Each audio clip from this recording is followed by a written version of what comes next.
First of all, let me say my name is Steve Johnson. I'm a proud Kidney Transplant Connector member. I'm 72 years old. Received my second kidney transplant 2 years ago, September 29, 2023. My first one was January 13, 1999. My first one was from my brother, a living donor.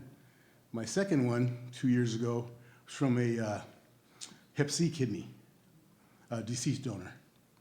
And we're here. I have to tell you, I wanted to say right off the bat, Karen, that these stories that I've heard so far are amazing. I think I've always heard it every time I've been doing this for over 20 years now, but I always hear something different, and they're always all inspiring. Sue? My name is Sue, and I'm a kidney donor.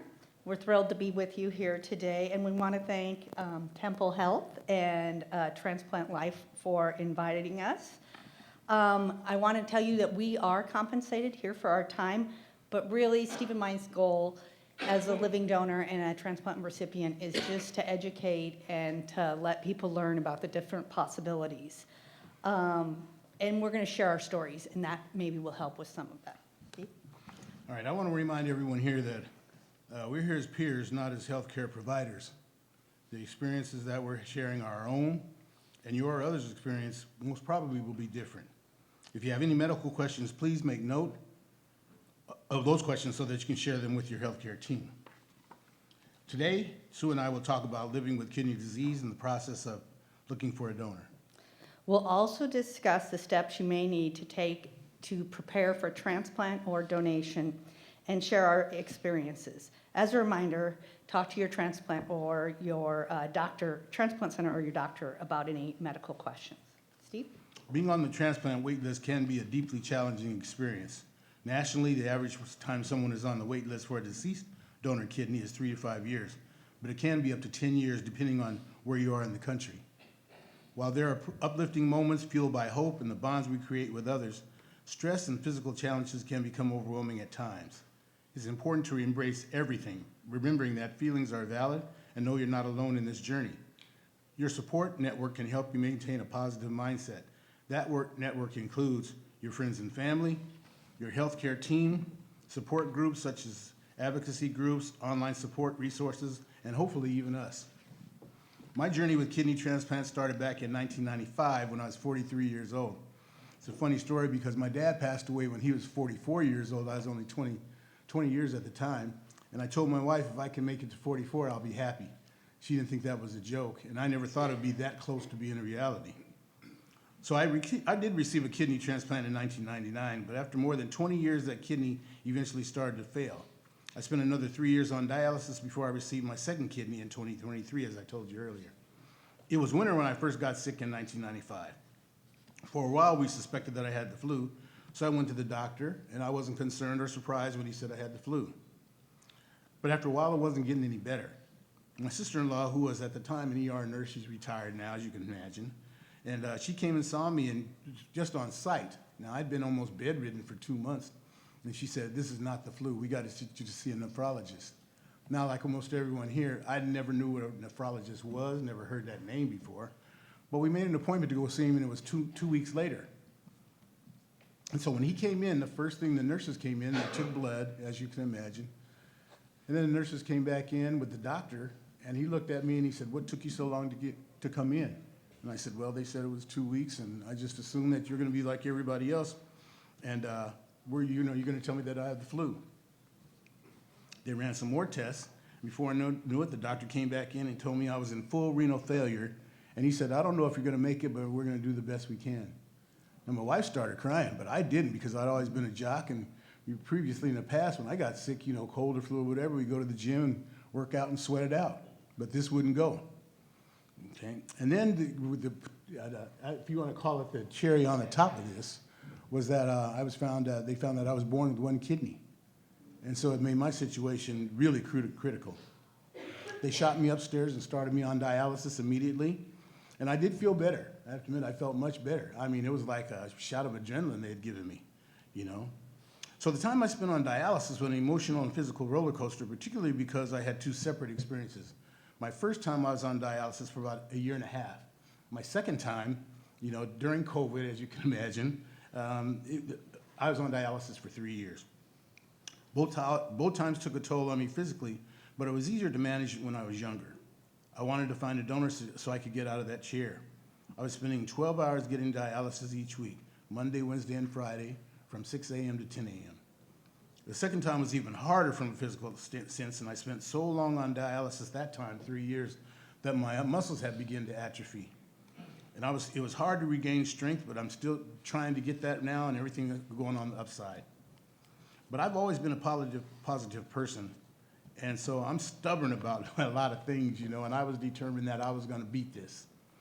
And I always try to stay positive about things, and when I'm down, as you had said earlier, my wife is my rock. My wife has always been the person that when I'm starting to feel bad, she'll lift me up.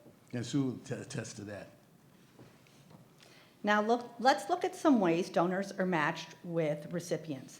There are 3 main types of living kidney donation. The first is called a directed donation, and this is when a living donor, somebody who wants to donate their kidney, directly has a person, a friend or a family member that they want to donate their kidney to. The second type is called a non-directed donor. This is when a living donor does not have a specific person that they want to donate their kidney to, and the kidney can be given to anyone in need that is compatible. The final type of living donation is called a paired exchange. In this case, you're not compatible with the person that you're hoping to donate to, but you are compatible with somebody else that maybe has another living donor, and it's a swap. And the important thing in that scenario is that each person that needs a kidney gets the best kidney possible for them. My donation ended up being a non-directed donation. Here's how it started. I learned that a friend of mine's son, who was 19 at the time, was in renal failure, and he was needing a transplant. As an infant, Michael, this young man, had had a heart transplant, and here he was, 19 years old, going to college across the country, and he was in renal failure. I'm a mom of 7. I can't imagine if that was one of my kids. It would consume me. It would affect everyone in our family. So at that point, I decided maybe I could help. Maybe I could not only help Michael, who needed a kidney, but the rest of the people who loved him. So I emailed Michael's dad and told him my thoughts and asked if I could possibly test to be a match for Michael. At the time, I worked in the medical field, and I knew a little bit about kidney transplants. So I kind of already knew what to expect from the recovery. The biggest concern for me at that point was, would I match for Michael? I did tell my husband and my kids and that I wanted to donate, and they knew Michael, so they were very supportive, and they understood. Unfortunately, I learned that I was not going to be a match for Michael. But as I said before, there was still a path to hopefully be able to help him, to get him a kidney. And that would have been through paired exchange. That was important. We really hoped to be able to find another donor and recipient pair. We waited patiently for a year. And after the year, it was just right after the year, and the transplant office called me, and I thought they were just checking up on me. And they asked me, they said, hey, have you ever thought about just donating anonymously, just donating? And I was like, oh, no, I'm on the bench for Michael. I want him to get a kidney. And they told me I wasn't going to be able to help Michael. He had become too ill. It was too hard on his heart, and I wasn't going to be able to help him. So I was disappointed. I really wanted to be able to help him and his family. But I thought about it, and I thought, maybe somebody else. Maybe that's what the plan is to help somebody else and all the people that love them. So I told the transplant coordinator, yes, I'd be willing to donate non-directed, so to somebody that I maybe would never know. I hope to help them. Yes, it wasn't what I planned, but I thought it was maybe a good thing to do, and it was something I wanted to do. So it was interesting because my family was very receptive the whole time. They know me. I really didn't ask them. I just kind of told them I was going to do it. And I didn't tell a lot of people in my outer circle other than a few coworkers and stuff that needed to know. And it was interesting. Once I wasn't going to donate to help Michael, people's attitudes changed a little bit. And you wouldn't think so. I didn't think there was a big difference for me. But they ask silly questions like, what if it goes to a prisoner? What if it goes to a non-compliant patient? And you know what? I stopped that. I was like, guys, this needs to go to the person who needs it. Everybody's life is important. The transplant office will make sure the right patient gets what they need. And my thinking once again was not only did I want to help that person that got my kidney, but all the people who love them. Another part of it is the only thing I felt like I was missing is I didn't know anybody that had been a living donor. I didn't ever get to have that conversation of like, how was it like for you? You know, what are the things that you would change? What would do those kind of things? And that's kind of something that I was missing. Steve? So how do you ask someone for a kidney? While it may be challenging to start the conversation, according to the UNOS, United Network of Organ Sharing, 1 in 4 people say we're willing to donate and they do it again if asked. And 90 to 95% of those people who have donated organs said that they would make the same decision again. The first thing to keep in mind when you start looking for a donor is that you're not alone. You already have a support network, and it may be bigger than you realize. Towards the end of my first session with the time on dialysis in the late 90s, my doctors determined my veins were collapsing, another thing I hadn't heard anything about before. But that's when I was placed on a wait list, but thankfully I wasn't on there for long. I'd already been discussing finding a match with my healthcare team. My nephrologist stressed the importance of finding a living donor for several reasons.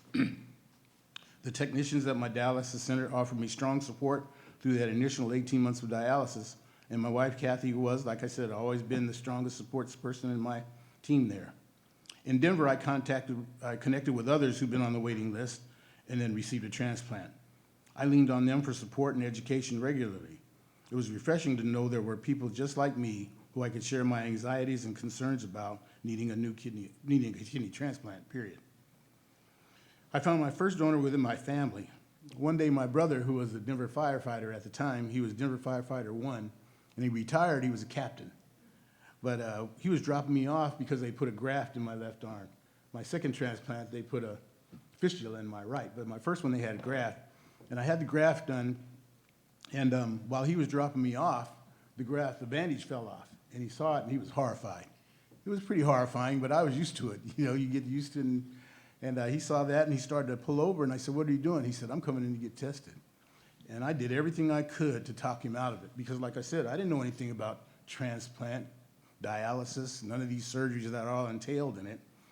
And so he said, I'm coming in. I was more terrified for him that he offered me one of his kidneys, but he told me, he said, as a firefighter, he'd seen all this, and he knew that, you know, there were some people that actually had 3 kidneys, and I'd never heard of that before. So anyway, I was terrified. I tried my best to talk him out of it, and eventually, I didn't know how he was going to get me. I tried everything I could, but I remember when I told him, I said, I think I've got it. And I didn't tell him, but I said, something you give me this kidney, what happens if your kidney goes, the one you got left? And he said, well, that's what Brandon, Antonio, and Trey, his 3 sons, he said, that's what they're for.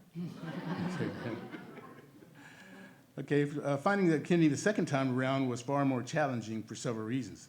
The medical community was still reeling from COVID in 2019 and 2020, making everything slower and more complicated. They actually, during that time I was waiting, well, let me back up. When I first started in 2019, they told me I'm probably not going to have to go on dialysis. They were that confident that I was going to get another kidney. That time we were looking at a deceased donor kidney, but they said I'd probably be eligible for one right away. Well, COVID hit. They found a blood clot in my leg. Different stuff happened. And anyway, it was kind of a blessing because COVID was there to find these things. Someone mentioned earlier about finding things, you know, that kept you from getting a kidney. Anyway, I had trouble finding a match, though I had no shortage of volunteers. And I can't remember who it was this gentleman over here. Same thing with me. I had 4 different people wanted to give me a kidney, but they found different things with them. 2 of them had high blood pressure, you know, which had to be controlled, but they couldn't give me a kidney until it was under control. And the clock was ticking for me, actually, when all that happened. And because of my first transplant and my work in the community, I had several potential donors offer to get tested. I was 70 years old at the time, And I knew after all my advocacy that, we were taught that, age is not a big deal, but age is a big deal. It really is. And so I knew that, once again, the time was ticking for me. But my doctors knew that of my advocacy, and they asked me, was I familiar with what we call underutilized kidneys? And I said, sure. Now, I was hesitant to take an HIV kidney, I think, as you can imagine. But I did say I would take a hep C kidney, because long ago they had found a cure for it, and I said, I think I'd do that. And my doctors assured me that they would find the best available hep C kidney for me that they could. Now, the first kidney that they looked for me at, actually, we were ready to go into surgery. My doctor came running out, and she said, we're going to have to hold up for a minute. And I said, oh, man, this ain't going to happen. And she said, well, I found a small cyst on it, and I haven't had a chance to check for it to see if it's cancerous. She said, I won't put that in you. Well, I appreciated that, but I had to go back home and wait again. But she assured me, she said, I'll be on call here for this week. And just keep your fingers crossed. I think we'll find another one. So I was there, and 2 days later, they found another deceased donor kidney that was positive for the HC. And still there are risks in every procedure. And donors should, you should discuss all those risks with your HCP. Because sometimes, when you get that call that says everything's good and it doesn't work out that way, you get a little frustrated and you lose your anxiety, comes back up again to you, and it's a little depressing. Sue? So let's assume you've decided you want to donate your kidney. The next steps are the screening process to ensure your eligibility and also for preparation for the procedure. Before donating a kidney, potential donors undergo a thorough screening process. I always call it the $1 million checkup you never have to pay for. The screening process includes a physical evaluation as well as blood, urine, and imaging testing. Each transplant center may have different screening criteria. The transplant center will not approve a living kidney donation if there's any significant risks that are identified during the screening or evaluation process. That's important. No matter how much somebody who wants to be a living donor insists, they won't do it if they identify anything that should stop it. It's also important to remember there are always risks involved with any donor surgery, and it's important to discuss that with your healthcare team.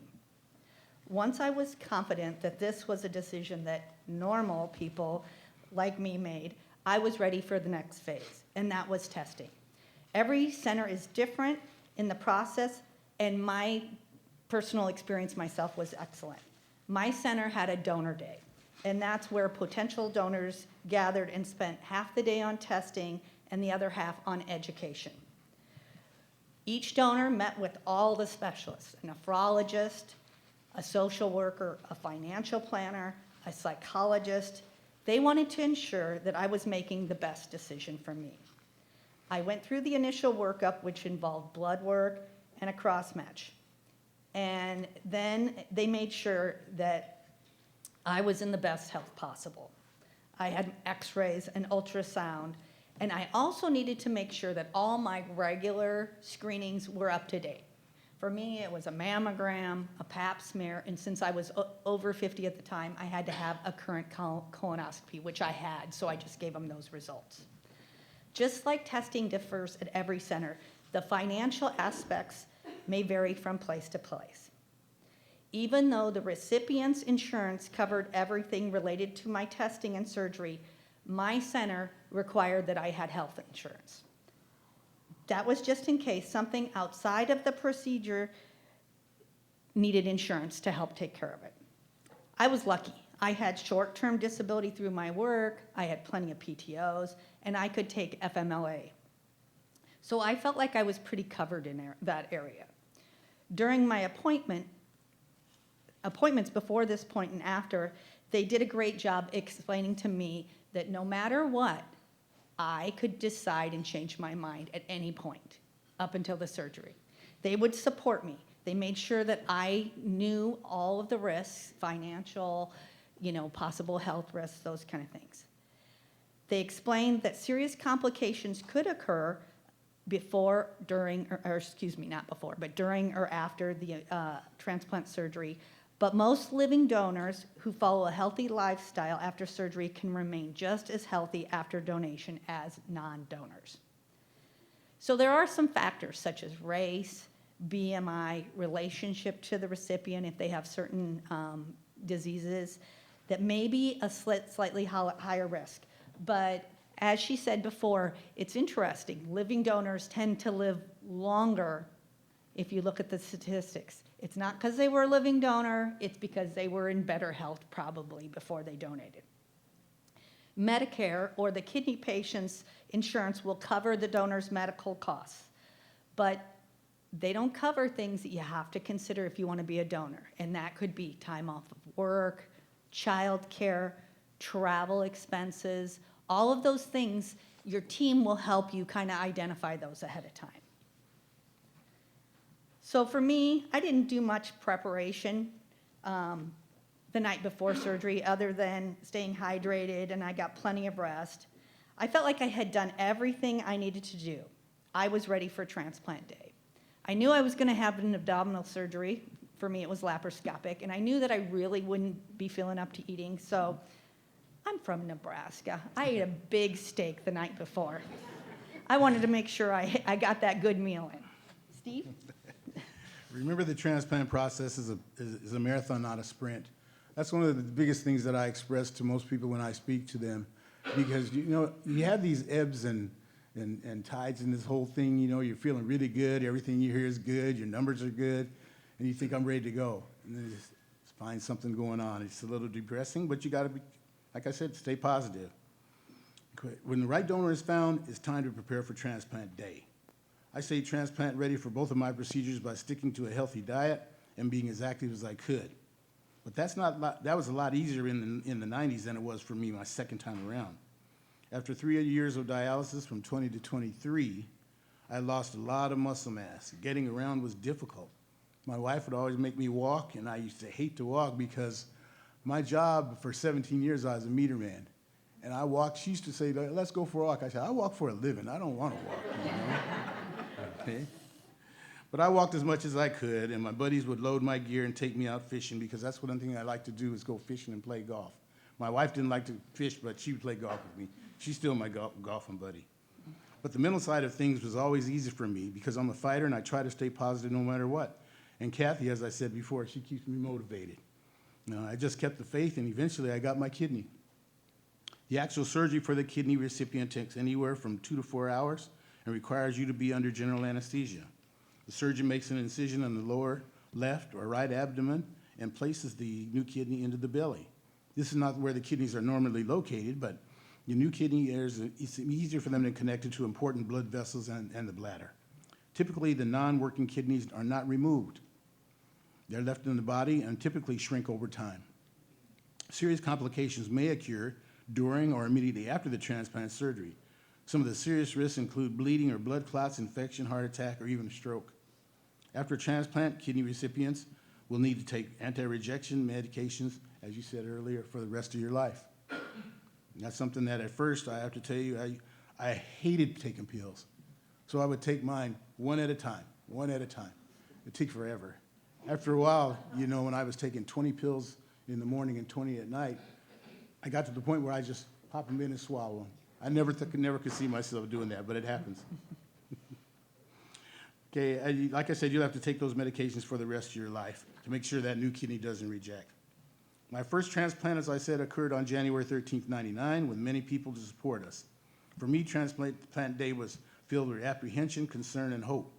My brother had been a track star, and he was a football coach, and we'd both gone to a small Catholic school, and then I continued on and went to a Catholic high school. He went to a Denver public school for football mainly. But our communities both all were there to support us and to cheer us on once again. Our wives, transplant coordinator, and many family and friends were present. The surgery took about 4 to 5 hours, and then I had my second transplant on September 29, 2023. I showed up the night before to finish one last round of dialysis before the transplant procedure. My wife was with me, of course, and there were many friends and colleagues from the transplant community who were there also. I have to mention my transplant coordinator. I was very fortunate to find an awesome transplant coordinator. She's to this day still a member of our family. She retired about 8 years after I got my first transplant, but we still speak to her on a regular basis, and she was more excited, I think, than I was to get the second kidney. Fortunately, the procedure went very well. I was just sent home after 7 days, but each person's experience might be different. Sue? When you're preparing for your donation day, it's nice to have an idea of what it can look like for you. Here's what it looked like for me. My donation was on February 27th, 2017. My husband and a few of my daughters were there with me. It was interesting because I still didn't know who my recipient was on that day when I went to donate. I knew I maybe would find out who they were or maybe not. It was up to them and me. We could both remain anonymous if we wanted to. It's funny because my husband's a police officer, and we go into the waiting room, and here came a couple of the transplant nurses, and they were talking with us, and he starts asking questions because he thinks he's going to interrogate where that person is, something about the person. It was kind of funny. I was like, leave them alone. They're not telling you anything. At that point, I was more than ready for my donation surgery. It had been 15 months. I didn't feel any apprehension on the morning. I had even, if you can believe it, watched a YouTube video of a donor nephrectomy. That's just the kind of person I am. Not everybody would want to do that. For me, I had a laparoscopic procedure, which usually means a few smaller incisions and one that's a little bit larger. Of course, I don't remember any of the surgery. I woke up in my room, and for me, I really wasn't in that much pain. I'd had a C-section many years before, and to me, the kidney donation surgery was a lot easier. Now, granted, my kidney was 4 ounces, a baby was a lot bigger. I did have some nausea, but that went away after a few hours. But the best part is that I learned at that point that I was the first person in an 18-person kidney chain. So I had my surgery on Monday morning at 7 o'clock. And the 18th surgery was done at the same transplant center. They were all done at the same transplant center. The 18th surgery was done on Friday afternoon. One surgeon took out all 9 kidneys, and one surgeon put in all 9 kidneys. So it was pretty awesome to learn that. Steve? After a kidney transplant, the new organ might begin to function almost immediately. Mine did. Some people may experience delayed graft function, DGF, which means that their new kidney doesn't work adequately right after surgery. The majority of these kidneys do begin to function. These patients may have to be on dialysis until the newly transplanted kidney starts working. Sometimes they need that jump start, but most of the time it works out okay. My recovery went well after my first transplant, but I did experience one serious complication. I had a leak in my ureter. I'll let you imagine how that went. It wasn't easy, but we addressed it, and I recovered well afterwards from that. The recovery process after my second transplant was also smooth, but remember, I was older. I was 70 years old then, and I had spent 3 years on dialysis. So it started taking a little bit longer before I started feeling pretty good. Yeah, I think that took about 2 months before I started feeling pretty good. I got there bit by bit, running errands and taking walks with my wife, Kathy, and even if that meant using the grocery store to get my steps in. Even now when I go to the grocery store, I always grab a cart just for that stability, you know? I'm slowly regaining my mass muscle, playing a little golf. You know, that's another sore spot with me. My wife's beating me consistently now, and she lets me know about that on the regular. But please keep in mind that these are my experiences, and yours might be a little bit different. It's important to work with your healthcare team to gain a complete understanding of any medical procedures before making your treatment decisions. Sue? Okay, so let's talk about recovery for the donor. So there's some average time for each donor in their recovery process. It's very individual. It's not a race, and you don't get a ribbon if you go back to work sooner, or if you don't get docked if you take a little bit more time. I returned home after my donation surgery. I had it on a Monday, and I went home on Wednesday afternoon. My family was there, so they were helpful. And the biggest change for me was fatigue. That was something that I really needed to get used to first after donation. But it wasn't anything that I couldn't take a nap and feel better for. So I was lucky that way. As I said, I worked in the medical field at that time, and I walked a lot in my job, and I had to be at work at 5 a.m., and I was 52. So I wasn't in a real big hurry to go back to work. I didn't want to like put myself back. So I waited 5 weeks after my donation surgery, and that's what my period was. But like I said, it's not a race. I would listen to my body, and I listened to my transplant team, and the fatigue lessened each day. One of the things I couldn't do is I couldn't pick up my grandkids, and that was kind of hard. Anytime you have an abdominal surgery, there's a little restriction, and so I needed to follow that. So I kind of missed all that, that part of it. You get ready to pick them up. Oh, nope, I can't do that. At 8 weeks after I did my donation surgery, I went to a convention that I went to every year, and it was very busy. I did a lot during it. And on the second day, I remember going back to my hotel room and thinking, oh, I didn't think once about the fact that I had surgery, 2 months ago. So I felt like that was like my crossover for me. Everybody's experience is different, but I want to tell you a little bit about my life after donation. I have learned many things now that I'm part of the transplant community. I started to help and wanted to help one person and all the people that loved them, but I ended up being part of that 18-person chain. I was lucky enough to meet my recipient and actually all the other people in my kidney chain, which was awesome. And they're great people. My recipient is going to be 80 in March. He's doing fabulously. At the 2-month mark, before everybody had met, my recipient and I were allowed to exchange letters through our transplant team. It couldn't have any identifying information and stuff, but I want to share something with you. And it made me think of Carl and his wife, who he obviously loves dearly. My recipient told me that he had been told he only had 3 months to live. He was very ill. They were having a very hard time keeping him healthy enough to get through every day, and he said, the hardest part about being sick was looking in the eyes of his wife of 46 years. He said, I saw nothing but worry and concern and just fear of what the future was going to bring. He said, now I look in my wife's eyes and I see nothing but joy and happiness and excitement for the future. Well, needless to say, when I read that, I was bawling because that's what it was all about. That's what it was all about, helping him. So my health is great today. I feel like I appreciate my body much more. I now have 16 grandkids that I'm very busy keeping up with. I was lucky enough to retire in 2018, and in some ways, I'm probably busier than when I was working. I walk twice a day for about half an hour. Kathy, Steve's wife, her and I are walkers. We always talk about that. And I love doing things with the Kidney Transplant Connectors program. And I'm also ambassador for my local OPO and love to talk and tell people. I talk with a lot of high schoolers and junior high kids, and just to hear so they can learn about the process. Steve?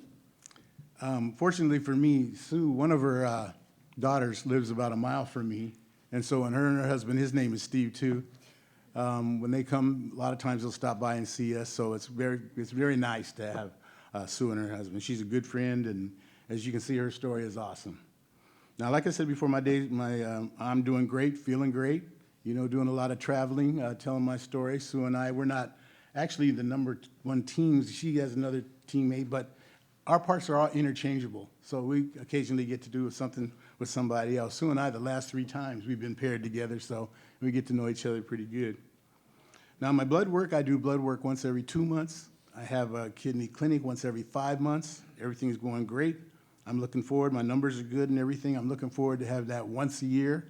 I remember that from my first time when I used to go once a year, and it was awesome, especially when they said everything's going great. And my wife just retired about 4 months ago, and we're looking forward to visiting the grandkids. I have 3 grandkids in Texas. One lives in Brighton, a few miles from us, but he's 21, and so, as you can imagine, he's got his own life. But the most important thing for those on the wait list is to remain positive and be patient. If that's the one thing I could tell everybody, patience is something you really need to have because, it's, like I said, it has its ebbs and flows. Okay, it can be difficult over time, but hey, you got to hang in there. So when you come in for your dialysis, talk to the transplant team. They're all positive, and that positivity is infectious. And as 1 month goes by, 2, 3, 4, if that happens, you might start to get a little bit illusioned and disillusioned, and that's why I said you got to surround yourself with positive people. Keep your focus on life after transplant. Network with other people in the transplant community and learn from their experiences. They know where you are, and they know what's possible. I've had 2 transplants now and over 4 years on dialysis, and I'm here to say that there's always hope. Sue? So I know a lot has been covered here today. The whole day will be just so much information, but you're taking the first step.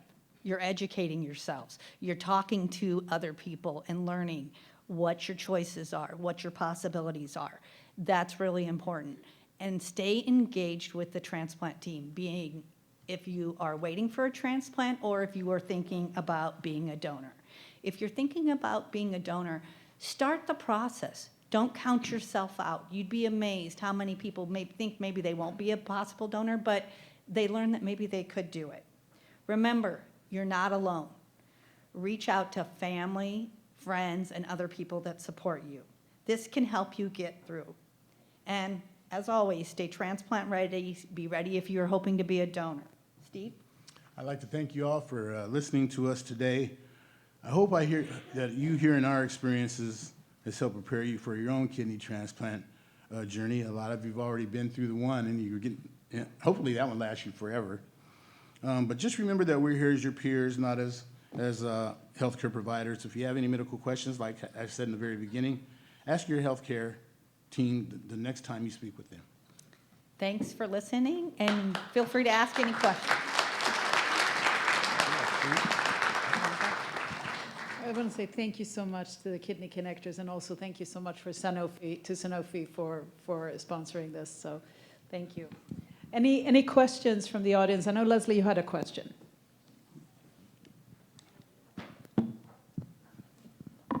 Is the mic on? Okay. Yeah, I actually personally had a question.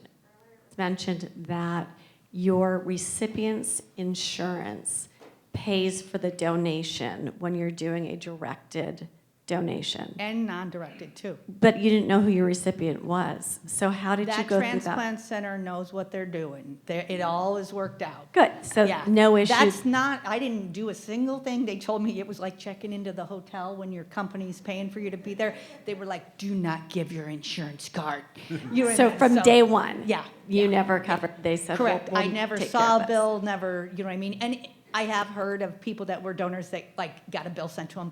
And the transplant team, you just give it back to them. That's just a snafu or whatever. So don't worry about that. But yeah, no. it. Thank you. And I think it's important to point out that now with the new regulations, also donors are very protected when it comes Correct. to insurance in the future, because similar here to me, I've had 2 experiences of being a recipient, and I think in the first experience it was not as protected, the sense that the donor could have a disadvantage when it comes to life insurance and even medical insurance, but that has now, That's all- there's law now, Yeah. so And the same donors with for are highly FMLA. protected. FMLA, some people years ago would have trouble, you know, and that's not anymore, so. Yes? Oh, I'm sorry, I thought you had a question.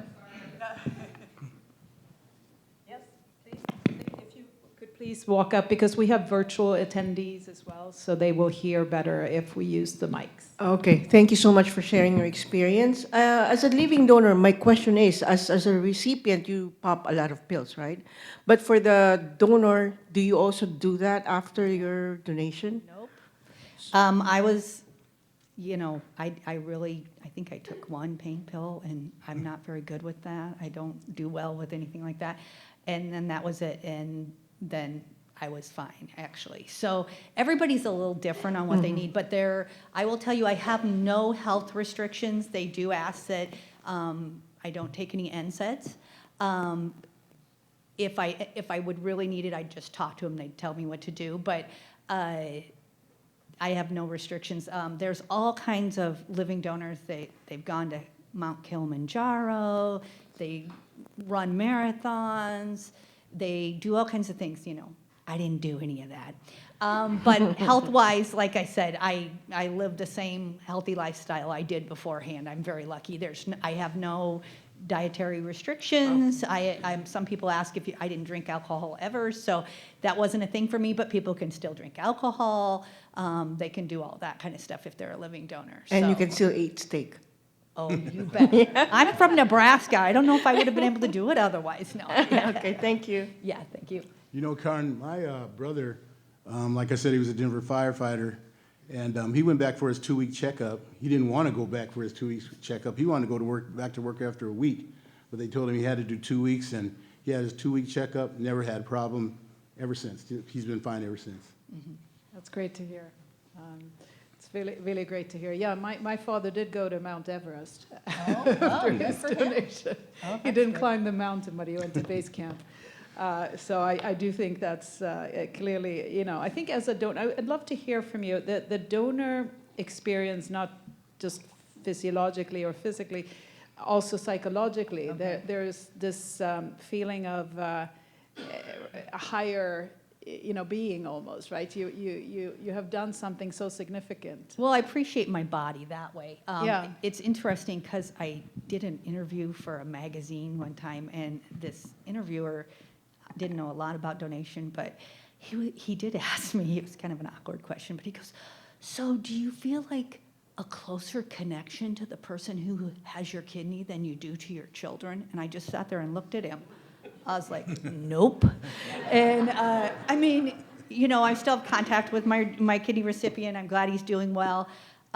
He's a good guy, and you know, I mean, I only wish the best for him. Do I feel like I have a connection to him? I don't. The interesting thing that a lot of people that I've heard and kind of had a little bit of myself is, you know, when you want to be a living donor, and you know, it's a process. You go through the process, and you know, you have some ups and downs, and like, what should I do next? And getting into appointments, those kind of things. And for me, that was 15 months. And I had the added thing of finding out the month before I donated that Michael died, my friend's son. That was devastating.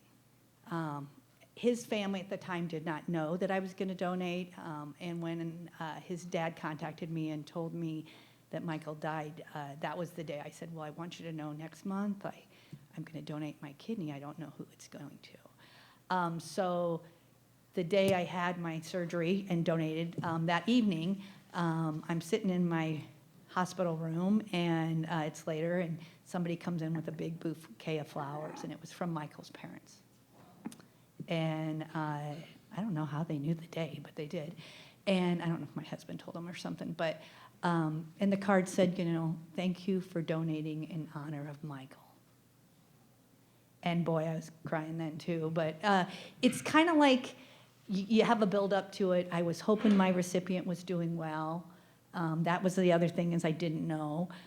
You only have so much control over that kind of thing, but some people equate it to postpartum depression. I was lucky enough to not ever have that. I didn't have any of that issues, but it does definitely make you think a little bit of, you know, maybe this really did change somebody's life and help them. And that was my hope.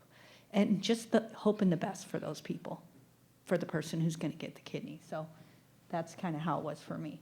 Well, I was hoping that somebody would ask me the question of when I first got sick, did you ever find out what it was?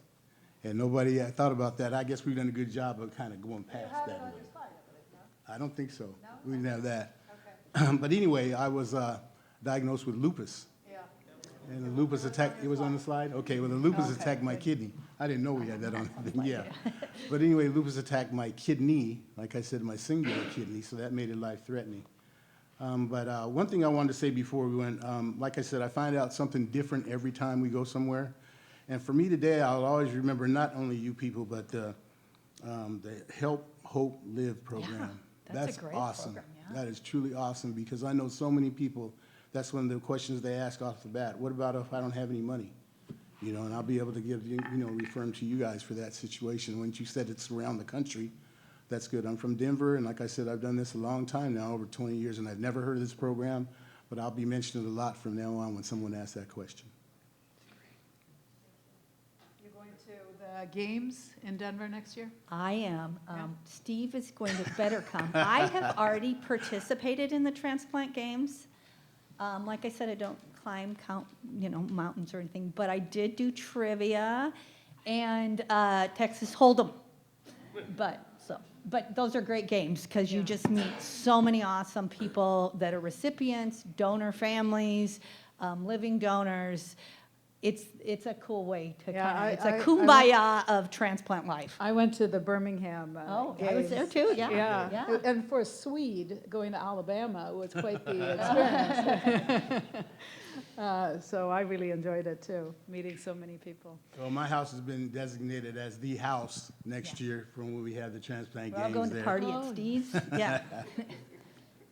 Great. Well, thank you so much. Any further questions? Any other questions to our kidney connectors? Can we use the microphone, please? Hold on. When you're finished and you have the kidney, how long do you have to take the medicine, all of the medicine? And do you take that for life, or does it? No, it's for the rest of my life. Unless something happens, while I'm still alive, I don't think it will. Like I said, I'm 72, but it's for the rest of my life. Well, okay. Well, I'd rather take the pills than be on the machine. So Oh, I think like Carl That's a said. good trade-off. Like Carl said, a Trade-off. handful of pills over being on dialysis machine, it's And almost a no-brainer. Yeah. well, they must have did something else, 'cause I wouldn't have thought you were 72. Yeah, well, thanks, I appreciate that. Looking good. So, and I think Beth, in our previous presentation, clarified that there are a lot of pills up front, and then they kind of get Correct. fewer, but there are still these immune suppressive pills that you need to take for the life of the graft, life of the kidney. Kidney, correct. Great. Okay. Thank you so much. Thank you.